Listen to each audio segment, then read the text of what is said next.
Welcome and thank you for joining us. You're listening to the Beyond 50 radio program. I'm Daniel Davis. On the program today, we're going to be talking about that little bit of magic that's inside of all of us.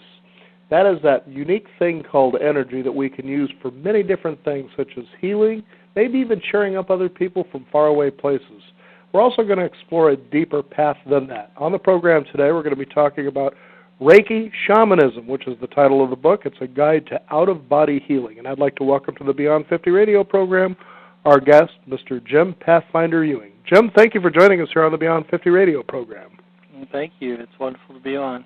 Now, this was really an interesting read because of how you really help people come to understand what shamanism is and what Reiki is. And I think sometimes those words confuse people as to what they are and that they're usually unique to somebody who may have been, let's say, in an accident or a near-death experience, and all of a sudden they have these special powers. But in here, you really dispel that it's actually something that's within all of us. Talk about that.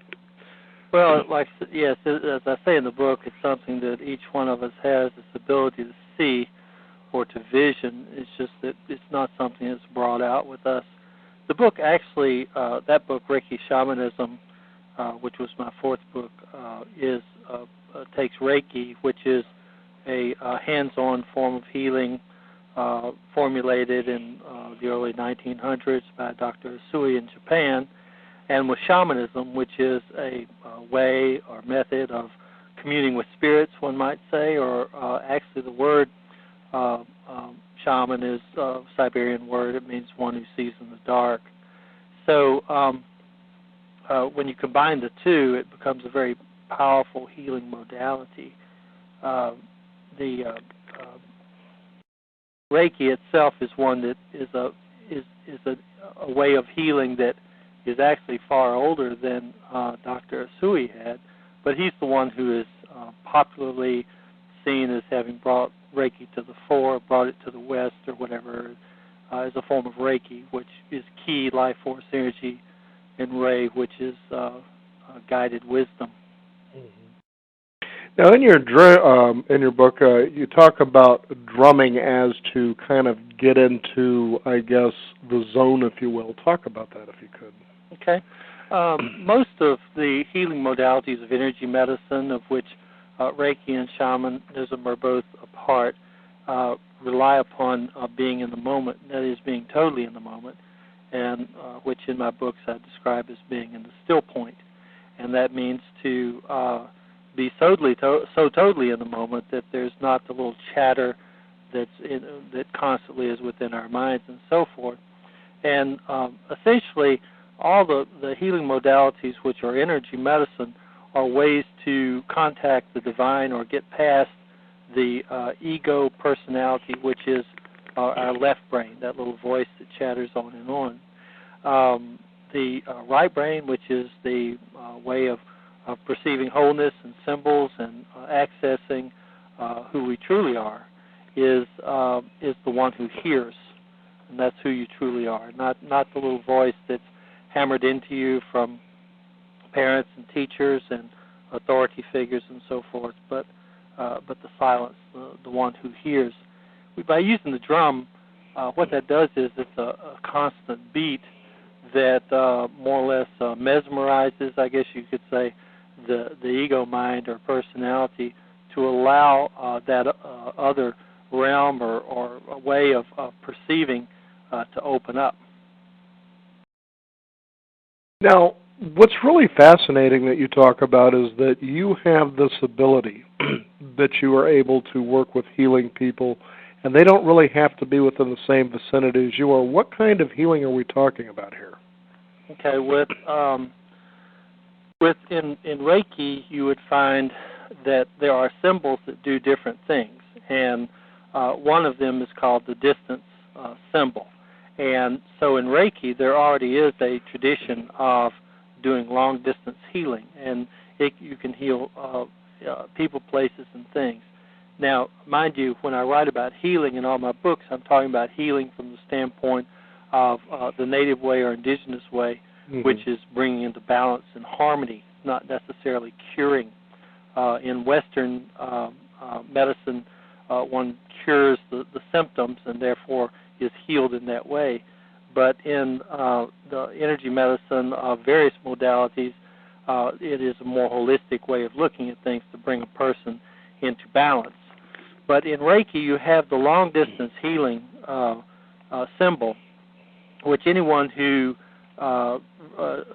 gets what's called a Reiki 2 attunement. You have a Reiki 1 attunement and a Reiki 2 attunement, and then the third is a master attunement. But if you achieve a Reiki 2 attunement, which the symbols are taught, one of them is the long-distance symbol, and so you can do long-distance healing in that way. But when you combine Reiki and shamanism, what you're doing is essentially journeying to the person or journeying to the place. The person can be in the next room or it can be half the world away, but it just extends that a little bit. Oh, okay.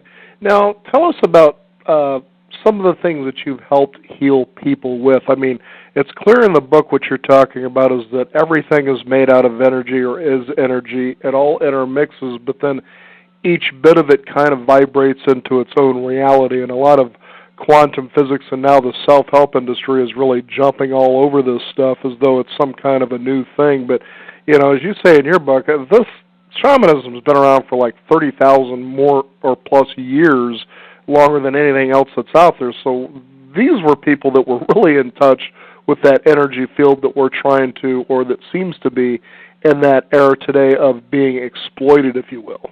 And even at times maybe even misunderstood. Well, the way of healing could be considered, if you take it at its basic level, as simply a way of prayer. Mm-hmm. And what I tell people when you're doing the shamanic journey, for example, I call it visualized prayer. Okay, that sort of takes some of the mystery out of it. What it does is it allows you to see, who you're praying for, and when you're using Reiki, it allows you to see the symbols and the energy and so forth, the way it moves. This, like you say, as I say in the book and outlined in the book, I call Reiki a form of shamanism, which is why I call it Reiki Shamanism, and it's outlined in the book that the steps that he went to learn what he did, and which are essentially steps that are taken when any initiate of any kind goes into a visioning discipline. And in this case, it's one which I think fully, goes into shamanism, and that way is thousands of years old. And it among indigenous peoples, it's not an unusual activity. One of probably the one that I get called upon to do the most, and is fairly common, is soul retrieval.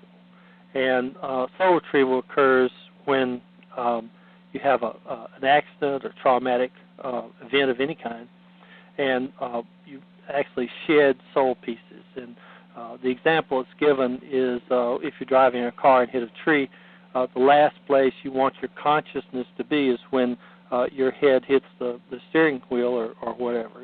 That's not where you want to be. And so what happens is you shed that energy, and it's called a soul part.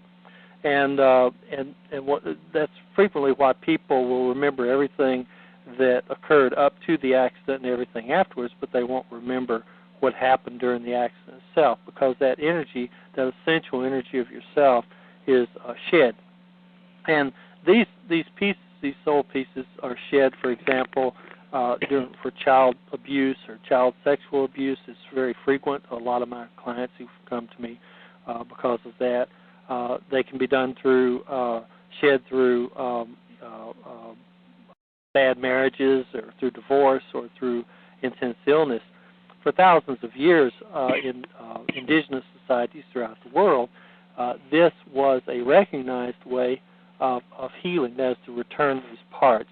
For example, in Native American way, when men would go off to war, and women too, when they would go off to war, they wouldn't be allowed back into the village until they had been cleansed, until they had had a soul retrieval ceremony of some type, usually with the sweat lodge or hothouse performed, so that the person could be a whole person and not bring illness or dis-ease to the village when someone is, and a lot of, as a matter of fact, the Veterans Affairs Administration now is incorporating the sweat lodge or nipi or hothouse, Aussie and Cherokee, with returning veterans with great success to help deal with post-traumatic stress syndrome.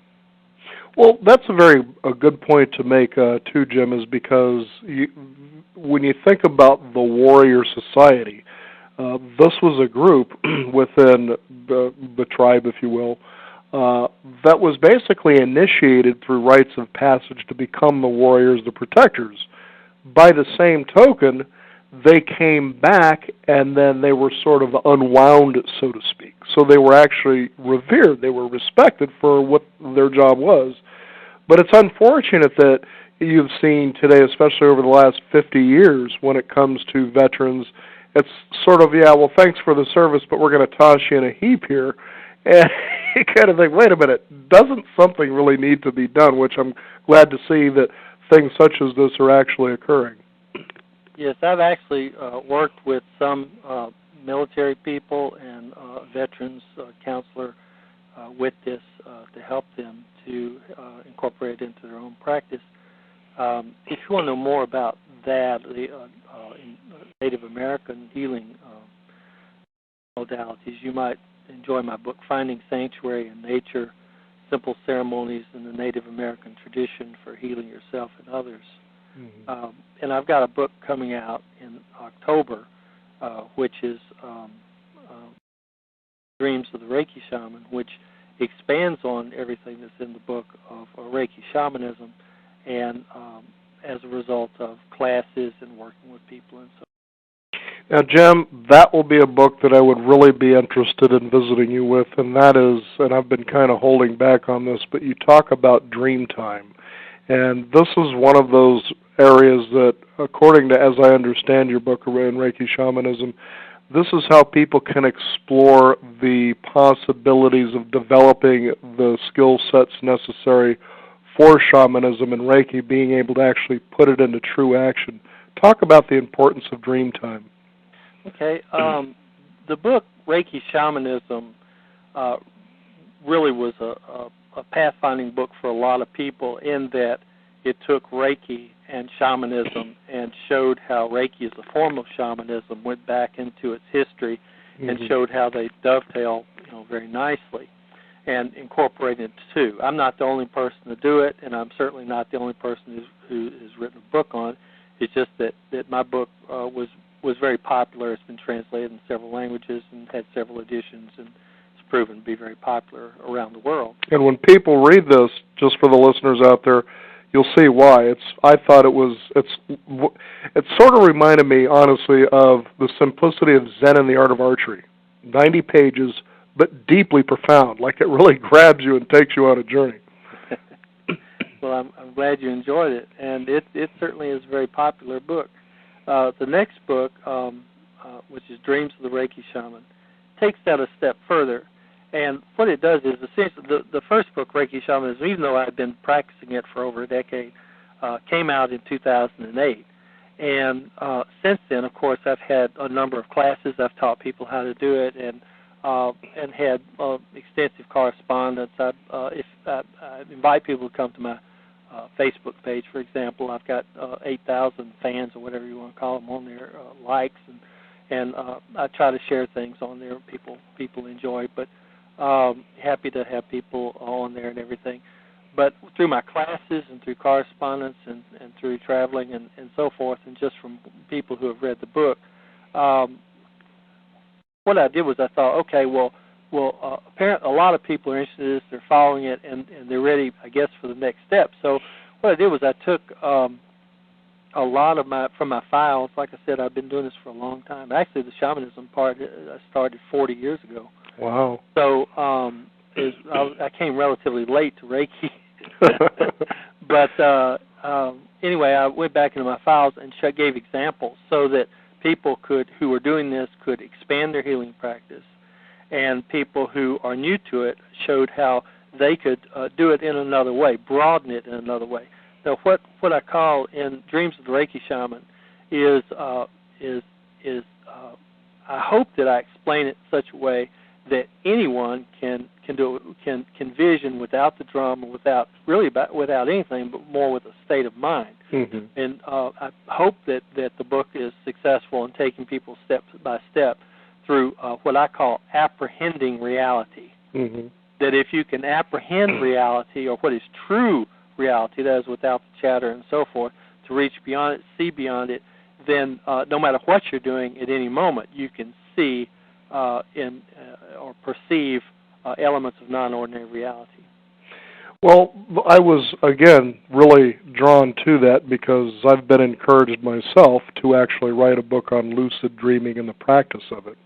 And so as I was reading what you had to say in there, it's like you were following that trajectory, not necessarily in trying to interpret, being an interpreter of dreams, but this is how we go about going into that separate reality, and as you say, it creates a way that you can see this reality as it is rather than what you think it is. As you mentioned earlier in the program, for instance, a lot of times our personalities are shaped by conditions and impressions outside of ourselves. So we begin to, as much as we think we know who we are, try to find ways to know who we are so that we can actually serve the world for the special reason that we're all put here. Is that something that you would agree with? Absolutely. Okay. Absolutely. That the books, my books are all explanatory and how-to books. They're things that I've learned over the years, and one of the things that with my clientele, if you want to call it that, is that I don't believe in having people hang around. I feel that making a career such as in talk therapy at times. Exactly. I'd much rather teach someone how to do this than have them, keep coming back. I mean, naturally, I've made a lot of friends over the years, but and former clients that I'm close to, but the point is that anyone can do any of this, and I feel that if I explain it well enough in different ways, then that will help people to heal themselves, and we're all benefited from it, not only individually, but the entire world.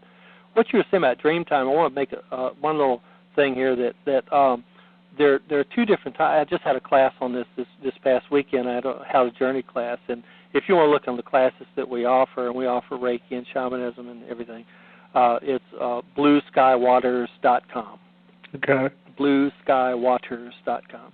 But in dream time, you have actually a dream time which is Aborigine in orientation, which a lot of people, when they talk about dream time, they talk about what is happening, with Aborigines in Australia. And the reason for that is because that is actually a separate place in non-ordinary reality that you can go to and journey, with the shamanic journey and go there. You probably wouldn't know you were there, and it might not make a whole lot of sense to you being a Westerner because you wouldn't understand the energetic connections of the place, what's there, because what you see there are connections between the land and the people and events that have occurred. In indigenous ways, acts and places are connected. They are the same thing. It's not like in Western mind where you have a piece of ground over here and that is separate from the people walking across it. And that's kind of a hard concept for Westerners to come up with. The closest I try to describe reality of what is really real, I call it, what is really real reality, is the Native American medicine wheel probably explains it the best, because then you have two elements at the same time. You have a cross, which is divisions, and a circle, which is the whole. Mm-hmm. And you have the rational mind, which makes divisions and sees things as separate, discrete things. And then you have the whole, the circle, which is everything. And when you become more adept at discerning non-ordinary reality, then what you want to do is be able to walk between those worlds. In other words, to be able to comport yourself in a coherent way without losing yourself, either in material world, in which case you lose your soul, or in dream world, dream time, or non-ordinary reality, in which case you lose your physicality. Mm-hmm. You want to walk between the worlds. We are children of earth and sky. Our bodies are the earth. Our minds are of the Creator. and they become one in us. And so that's where we want to be. We want to enjoy being in our bodies. We want to enjoy all the things that we can do in our bodies that spirits can't. You know, when you want to be able to taste the cherry and be able to run and walk and feel the air in our lungs and do all those wonderful things which Creator gave us with our bodies. But in dream time, you can perceive dream time either while you're dreaming, and I call it, when I talk about dream time, I usually talk about nighttime dreaming, rather than dream time, which is the aborigine kind, although there is that. But in dream time, which is nighttime dreaming, which is often called lucid dreaming, which you talk about, and some people actually could view it as distant viewing, okay, but when you're asleep. In non-ordinary reality, it's divided in core shamanism, which is what I usually teach because it's the easiest way to understand. You have a lower world, middle world, and upper world, and the middle world is what you see around you, except that when you see it and when you're journeying and so forth, you're seeing it in non-ordinary reality, or that is through the eyes of non-ordinary reality.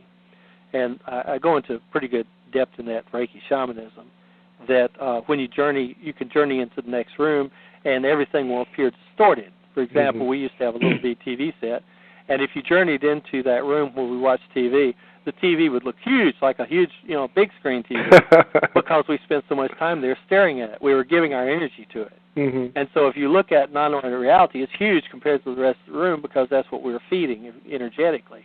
Right. Okay.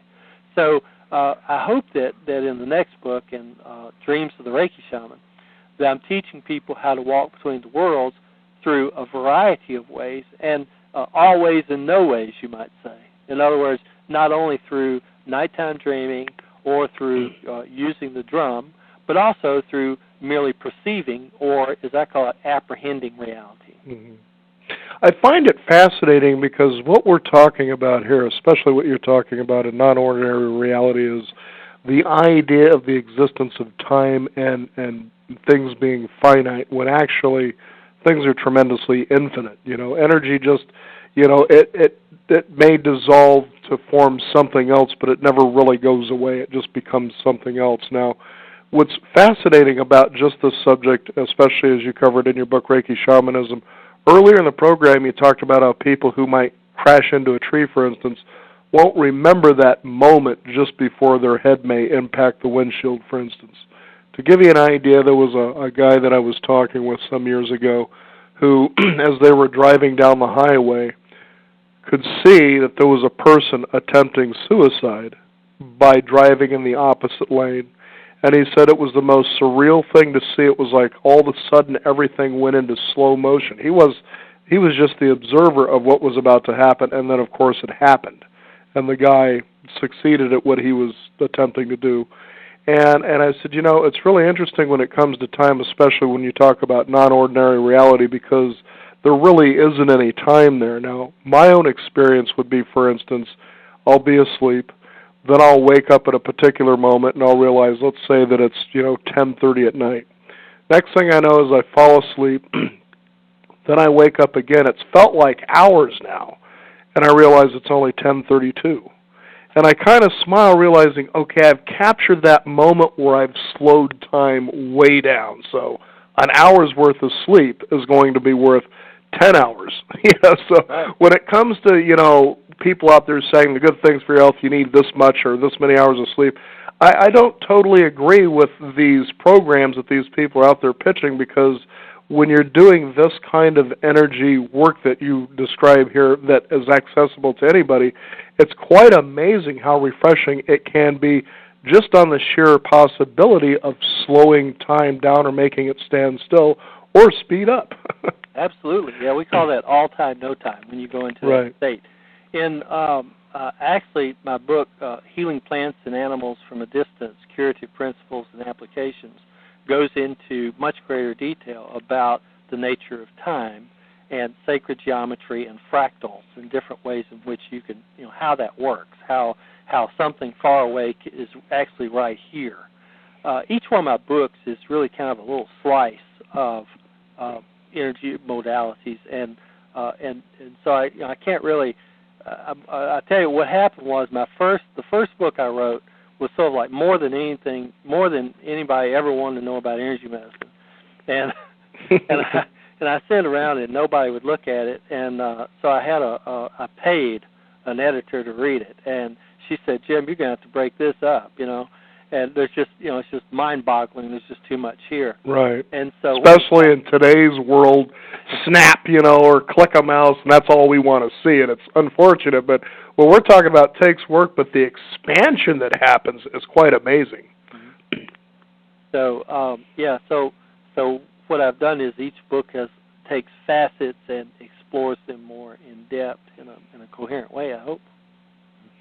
Yeah, very good stuff here. One of the things I was going to note, too, that our listeners should come to understand is sometimes when you hear the word shamanism or you take a look at what is being considered to be alternative medicine, even though it's been around for centuries, is the religious undertones that some people might feel taken back or maybe offended or say, hey, that's one of those cults, we got to watch out for them.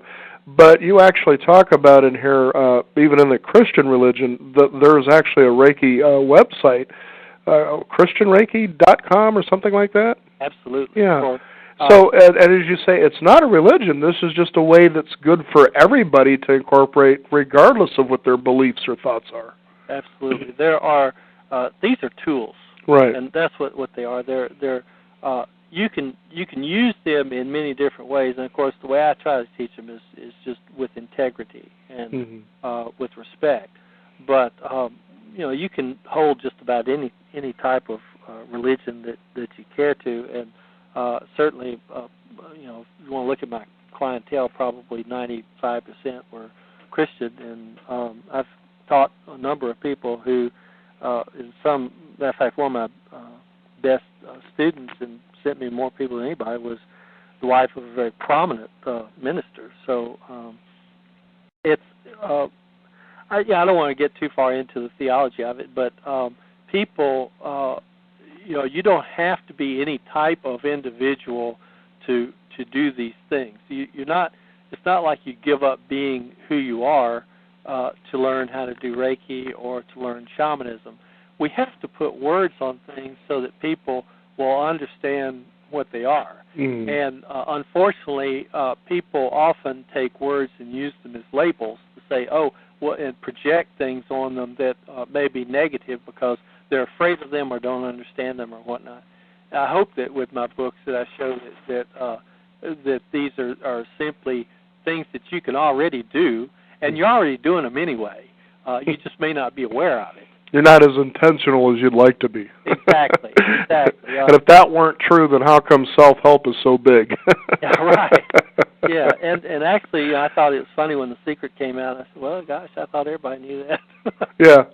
Well, we've actually talked with a couple of people who were producers or they were involved in that, and it was interesting how I, from time to time, sounded like I was beating up on that movie. I thought it was very well-intentioned, that we do have that power of intention, and that the universe is so abundant that we can manifest what it is we want. But I found the one thing that I kept saying is, and I think a lot of it had to do with a hippie friend of mine who kept quoting the damn movie, and I said, but you're sitting around and you're doing nothing. You just think you can just sit around and intend all day. It may happen, but it could take a century before it manifests. Yeah. And the world and the universe are about action, and as you take a step in the direction of your intention, there's 10,000 steps coming at you all at the same time. And the one question I might have to ask, using The Secret here for just a second, that power of intention that we're all trying to, get this law of attraction going, that with this kind of work here, are we is it a clue as to how we can also be more in touch with our subconscious realm and bringing that more into reality to where it doesn't get so filtered in our conscious realm? Oh, that's a very good point. It's something that I think that is probably an essential point, but it's not. I hadn't maybe articulated it quite that way. But what you say is entirely true, and that is that maybe an example will suffice. When I journey for someone and I see things and symbols and so forth, and I explore this more in depth in my next book, in Dreams of the Reiki Shaman, and explain it. But I may see a bunch of things that don't mean anything at all to me. I always write them down exactly what I saw, just exactly, without any interpretation, and then give it to the person, because inevitably what I find is that there'll be things in there that mean something to that person, but they may not mean anything to me. You see?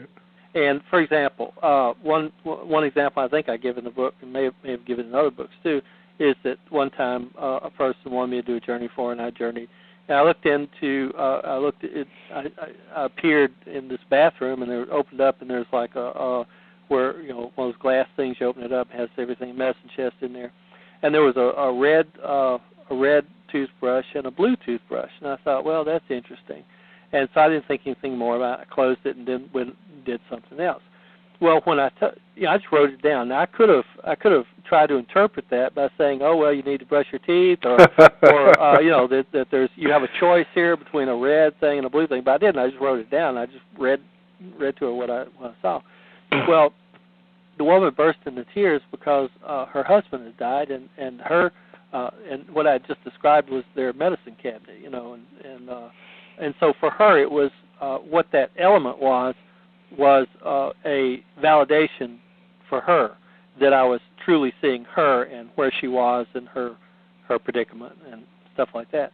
So, but what happens is that we in non-ordinary reality, when you're journeying, everything is in symbols, everything, and so everything is symbolic because that's where you are. You're in your right brain, which is holistic and and speaks in symbols. And so what happens is that you learn what symbols mean to you. For example, this last weekend when we had our How to Journey workshop, we went around and we had people explain, what they saw when they journey. I drum for them, they go out and journey and then write down what they saw and come back and we talk about it. And frequently they may have seen something, but they didn't. Maybe they didn't understand what they were seeing. But I would say, well, what they would ask me what that meant to me, and I'd say, well, it's not really important what it means to me. It's what it means to you. Because, for example, somebody saw an animal that had bandages around its neck. Okay, and she thought maybe that was that it was injured, and I said, well, perhaps this is usually what they're doing is trying to tell you something. What is it for you? And so we came about through talking with her that she actually was very interested in healing people, and that her power animal that had a bandage around it was showing her that she could take this path that would be a healing path for her. See? And so but we had to work through what things meant for her, not necessarily what things meant for me. Oh. Yeah, it's really profound when you talk about non-ordinary reality and then what you actually experience in this world. And as I've even said to my wife several times, I've worked a lot with it in the dream world, and it's almost out here in the real world. For instance, as you talked earlier about journeying into that other room where the television is, I've actually found, for me anyway, that when I'm in the dream world, dream time, I thought that was a cute phrase that used dream time, was that I would wake up where I'm in the room that I'm actually in, and for the most part it looks like the room should, as if I was really awake. And then all of a sudden I get this click and I go, okay, right now I'm in dream time, so I start levitating things in the room, playing around and having fun, even myself, for that moment. Then I come into this reality and then I try to do the same thing, and it's just not quite there yet, but I think it's getting close, I don't know. But what's been fascinating is how you'll actually dream a possible future. And I was talking with Robert Moss about this some years ago, who's really big about writing books on dreaming. But we're talking about a real power that's inherent, just as you've said so clearly in your book, that we all have. It's a matter of taking that tool, learning how to use it, and then building the muscles around it to strengthen it. That would be something you would agree with. Absolutely. Okay. So I'll give you two quick dreams. One is a time that I was serving in a restaurant, and there was a girl that worked there that carried her tray in such an unusual way that you thought everything was just going to slide off of it. So an afternoon before I was about to go into work, I actually had a dream that she was carrying her tray and I was behind her, and everything slid off as she was going into the hallway area that takes you back into where the dishwashing station is. I go to work that night, and I'll be damned, she wasn't going in, but she actually dropped a tray of food right outside of that. Talking 7 plates of food dumped on, a party of 12 people that she was taking care of, and I thought, I just dreamed about that not more than 2 hours ago. Another example was this one just recently, as my wife and I decided, what do you say we take the bus downtown and go watch a movie? It was a girl that I used to work with at a particular restaurant, and in this dream, it was in the afternoon. She was getting ready to leave. I'm sitting down. She comes over to give me a hug, kind of bumps her head into me, and then, she leaves. And the bus pulls up to the restaurant that she's working at that had actually moved from another location in downtown, which I didn't know. We just happened to pull there. I thought, why don't I go in and see if she's in and just say hello to her? She had left 10 minutes before I actually got there. And this was a dream that I had within a couple of hours before that actually all unfolded. So you got to think, if it's possible to pull what's in there out, to where it can serve you with that power of intention with the subconscious level, it seems to be pretty powerful stuff, but also have a lot of responsibility behind it because you can do some pretty scary things. Yeah. Well, one thing is that it frequently happens with us is someone's coming for, say, a soul retrieval or power animal retrieval or something like that. They'll actually have experienced some of the benefits of it before they come in for it. And I tell them to look out for it. That don't be surprised if it happens, because in all time, no time, you've already done it. It's just, you just have to catch up with it here in physical time. Ah. But not that our futures are preordained, right? Well, we have, I go more in the healing plants and animals from a distance. It goes into a little bit more in depth about that, but our timelines that I've learned, dozens of ways to do divination, and I'm pretty good at it. But I found over the years, I've been doing it since for over 40 years. But I found that any type of divination that you do, and even in your dreams, is based on where you are in that precise moment, and you have timelines, so that you have it's probable that from this moment where you are, for example, I'm going to go to bed tonight, and I'm going to get up. I'm going to go drive my car and go to work. Okay, but it's not probable that I'm going to step out on the front porch and jump into the sky and fly like Superman. Right. Okay? There's a very slim probability of that.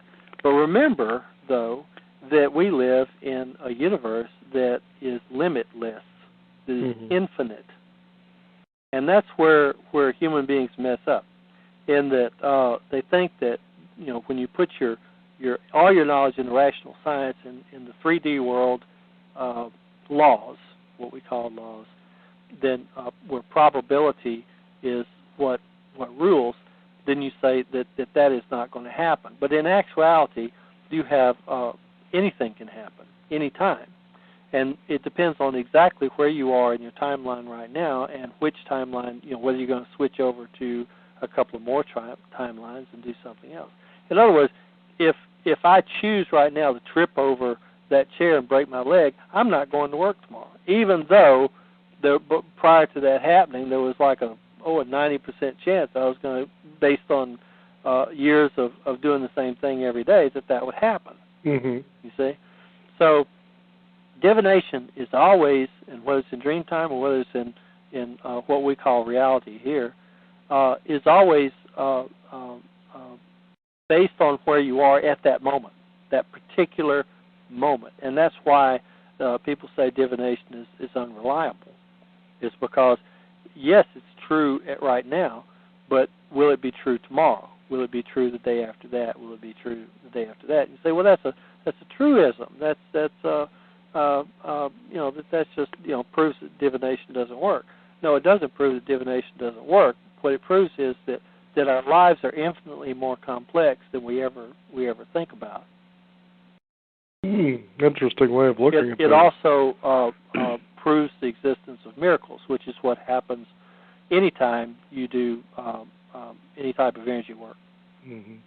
Now, one of the things I'd like to touch on that is kind of coexistent with shamanism is guides, animal totems, spirit helpers, angels.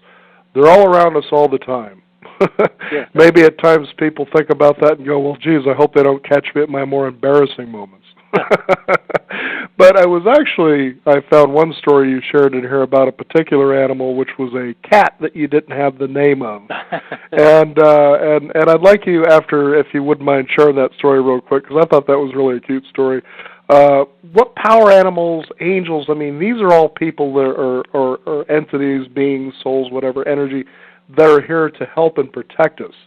And one of the things that I found interesting about what you had said there about an animal, a power animal, that if they're not around or if they go away, don't you notice things just don't seem to be working out? You're kind of having the all bad things happen in threes kind of thinking about, okay, well, the power animal's gone, and if I didn't know it was there, how do I go back and retrieve it? But start with your story about the cat. I start with the story about the cat. That was that I learned soul retrieval from Sandra Ingerman, who wrote the book Soul Retrieval. Mm-hmm. And I went up to, she did a course up in Wisconsin, and I went and took the course, and of course I applied it to my journeying. And there was a lady who wanted me to work on her cat, and I don't really remember the specifics of it, but I think maybe it was off its feet or something. She thought maybe it needed a soul retrieval. And so I journeyed, and then back when I was doing this back then, I didn't know. I still was learning a lot about this, and one of the things was I had to learn what everything was going on, and I hoped that through my books that it would make it easier for other people. You can learn from my mistakes. But anyway, I went up there and I saw this cat, and it was lying on a calendar, and I talked with the cat, and the cat, I don't remember the specifics. It's in the book, mm-hmm. But it was like it didn't like its food or something like that. It didn't need a soul retrieval, and I came back, and it turns out that I was talking to a lady, and I didn't even know what the cat's name was, and it turns out that the cat's name was April, and it was the calendar was lying on there. I'd written it down, that it was lying on his calendar, and it was the month of April. But anyway, that more or less that was sort of validation that again that I journeyed to the right place, and, mm-hmm. and for the cat. Now, animal totems or power animals, these are pretty important as far as protecting us. We have angels, we hear about these things, but sometimes people may hear this and go, but how come my life's not working well? Why do I always get, that victim mentality? Talk about the importance of how this works and perhaps how people can maybe pull themselves out of a rut, if you will. Well, with power animals, they come and go in our lives, and usually you're born with one. And, for example, mine's the bear, and mm-hmm. It's always been with me ever since I was very, very small. And I have some other major ones I use in my journeying. There's the wolf and the owl and the eagle. Mm-hmm. And each one came in a slightly different way. And sometimes, like the eagle, rarely comes around. I have to call him and all like that. And then sometimes he shows up on his own. But they come up for different reasons. But what happens is that lots of times people come to me and they feel usually they feel like they need a soul retrieval, and because that's basically what I'm known for. And so they'll come and I'll journey, and usually there'll be a few soul parts that are happy to come back. But frequently it'll be something else, like particularly a power animal. It doesn't mean that their main power animal has abandoned them, but it could be that there's one that is willing to come forward right now that can help them a lot. And the power animals come and go anyway. It's just that we don't really often pay attention to them. And so what will happen is I'll retrieve the power animal and blow it in to that person, and then they'll do it. Go on and do whatever it is they need or have the help to do what they're going to do. But I'll give you an example of someone who, lots of times, it's just me giving them permission to have a power animal more than giving them the power animal. For example, mm-hmm. There was a lady who said that she didn't know if she had a power animal, and I said, well, you probably have one if you want to. If you think about it. And she said, well, no, I can't think of anything. And it turns out that every day a hawk came and landed on her patio chair and looked in her kitchen door at her every day. And I'd say that's your power animal. Trying to communicate with you. It could be, for example, several people have told me, and this is quite common, that the crow is their power animal, and that all their lives they've had crows that seem to talk to them and whatnot, and maybe even dream about them. And I said, well, that's probably your power animal. As a matter of fact, the Dalai Lama writes in one of his books that the crow is his. He doesn't call it power animal, but he calls it his. He has an animal connection with the crow, and talks about that. And so we all have them, and it's just that often we may not be aware of them. I had another canoe trip, wonderful canoe trip up the Mississippi River with John Ruskey. He does a thing there. He takes people out on the Mississippi River, and one of the paddlers, a delightful young man, asked me. He said, I hear you do shamanism and all this. And he said, I wish I had a power animal. I don't know what it is. I said, well, you probably have one. And he goes, well, no, I don't think I do. And it turns out that he had a fixation with a certain animal from the time he was a child. It actually had a big picture of it sitting over his desk, where he did work on his computer. Frequently people will say, I don't know what my power animal is, and you look around and you say, and they'll have shelves full of owls or ceramic owls, or shelves full of little turtles that they've collected their entire lives. Or a desk full of frogs. Exactly, yeah. And that is probably your power animal, because you may not be aware of it, but you already are having a subliminal connection with that animal. So if you just stop and think about it, then you'll see it. And the wonderful thing about power animals is that what they tell us, see, they're power animals come in the guise or form of an animal so that we can understand them. It's not, they are actually powers of the universe. And they come to us in these guises so that we will feel comfortable with them and that we can interact with them. And so they come to us in ways that are understandable to us and have lessons to teach us. So if you have a power animal, either a new one or one that you say, oh, well, gosh, I didn't know, here I have say the hawk or whatever, what are the qualities of that animal? Or crow. Let's say crow, which is talkative and enjoys having a flock, group of people, enjoys being in groups and is very not shy at all about its opinions and is kind of boisterous and gets its way, but extremely smart, and also has some what people might say has some magic associated with it. Well, also think about this too, Jim. The crow, as far as I know, is probably one of the only animals that has no predator of any kind. Mankind doesn't really want much to do with them. They're kind of there, and there they are, But then there are other birds, you run them extinct, so your girlfriend can have a boa around her neck, But, and it's too big to actually be preyed upon, by larger predatory birds, those kinds of things. So it really is in a neat realm all by itself. So what you do is when you look at a power animal, you look at its qualities, and you say, okay, what are the qualities that we share, and which are the ones that I don't want, and which are the ones that I do want? And what they can do is they can teach you or help you, guide you toward those qualities that you want. Suppose that you feel an affinity for the crow, and yet you never have felt comfortable in the crowd. Then ask your power animal and say, how can you help me to become more likable, or to have more friends, or this, that, or the other? And listen to what your power animal has to say to you. Allow it to guide you where you need to go. Now, what about angels? Now, is this the same case as this is a universal power, but it's expressing itself in a way that we can understand it, or is it something else?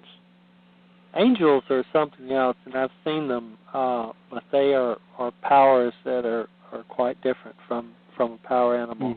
Power animals are, in my experience, much easier to work with, and they are pretty much down to earth and with you all the time and can do all kinds of things. Frequently what will happen, they're just more handy, you might say. with a power animal, for example, frequently I'll be going to bed, saying my prayers at night, and I'll see them hanging around there. And I'll say, what are you guys doing just hanging around? Why don't you go help somebody, you know? and I'll tell them, you know, people who I know who need help, I say, go help that person, you know, and they'll do it, you know.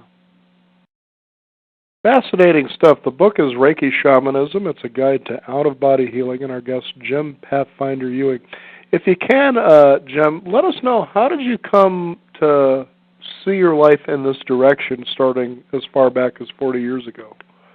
Well, when I was a child, I had dreams that would come true, just like what you were describing.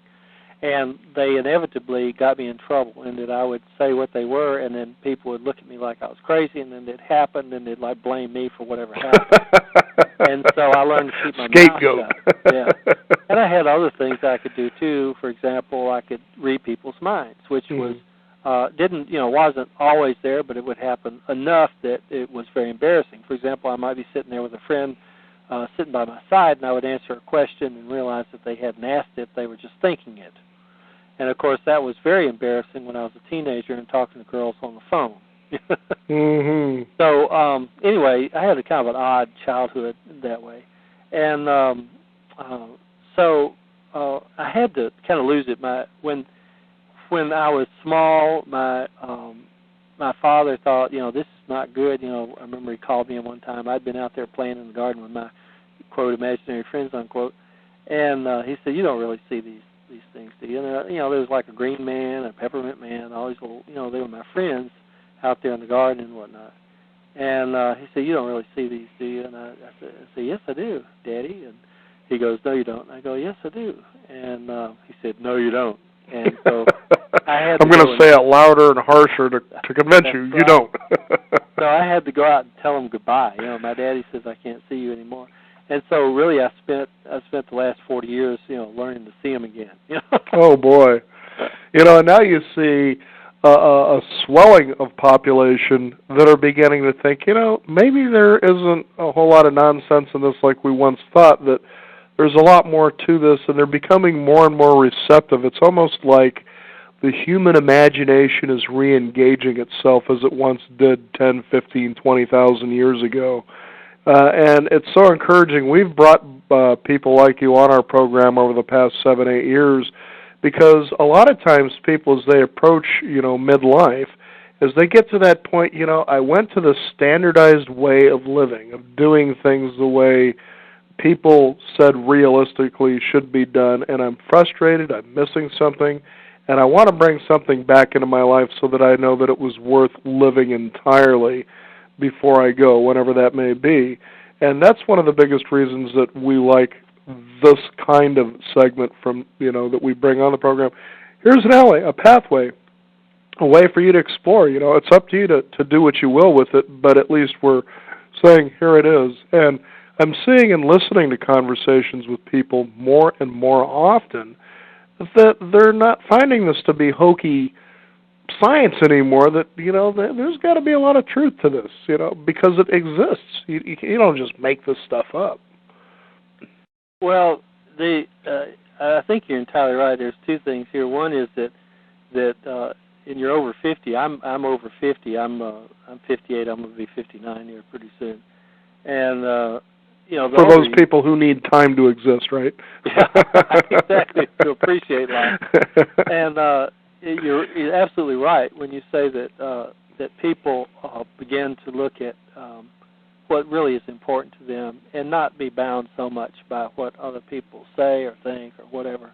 You know, this really is, when you get to be over 50, your life does change, and I think in a wonderful way.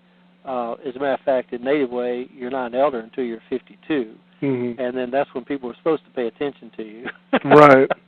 And we were shoving them in, you know, old folks' homes, but even that's changing because they're getting nicer now. Right. But I find that when you do reach that threshold, that, you know, the old things, you know, the childish things no longer matter. And you grow out of a lot of these things that you grew up with thinking, oh, I can't do this and I can't do that. You suddenly say, well, hey, man, you know, I'm not getting any younger. What is it that appeals to me? And, of course, by then you should know yourself a little bit better, too, and say, what makes me feel good? You know, I've been doing all this years, trying to, take care of this and take care of that, and maybe you, like I have, you've raised children, put them through college and all that kind of stuff, and you say, where am I? What do I want to do? What is good for me? What do I want to see? What do I want to do? How do I want to be? And this is really the time to explore who you are and understand who you are and share what you've learned.